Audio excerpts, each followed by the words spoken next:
এর জন্য তো আমরা আন্দোলন করিনি, তোমাদের জন্য আমরা আন্দোলন করি, আমরা আমাদের জন্য আন্দোলন করছি, আমরা আমাদের জন্য আন্দোলন করছি, আমরা তোমাদের কারোর জন্য আন্দোলন করি, তোমাদের মতো কুত্তার বাচ্চাগুলোর জন্য আমরা আন্দোলন করিনি।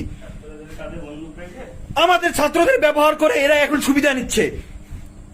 আমরা নৌকা ডুবাইছি ধানের শীষ লাগানোর জন্য না, আমরা ধান লাগানোর জন্য আমরা নৌকা ডুবাইনি, আমরা নৌকা ডুবাইতে চাইনি, আমাদের দাবি এটা ছিল না, আমরা কেউ নৌকা ডুবাইতে চাইনি, আমাদের উদ্দেশ্য নৌকা ডুবানো ছিল না, কখনোই আমাদের উদ্দেশ্য নৌকা ডুবানো ছিল না, আমরা কেউ নৌকা ডুবাইতে চাইনি। কি হচ্ছে দেশে এগুলা, কি হচ্ছে, কারা করতেছে এগুলা? দেশের সম্পদ সব নষ্ট করে ফেলতেছে, দেশের সম্পদ সম্পূর্ণ সব নষ্ট করে ফেলতেছে। এইগুলো তো আমরা চাইনি ভাই। ছাত্ররা কই এগুলো একটা জায়গা করে স্টুডেন্টরা ইয়ে করতেছে। খুলনায় দেখলাম শেখ বাড়ি সহ যত আওয়ামী লীগের যত অফিস আদালত আছে, আমরা তো তাদের সাথে আমাদের কোনো গ্যাঞ্জাম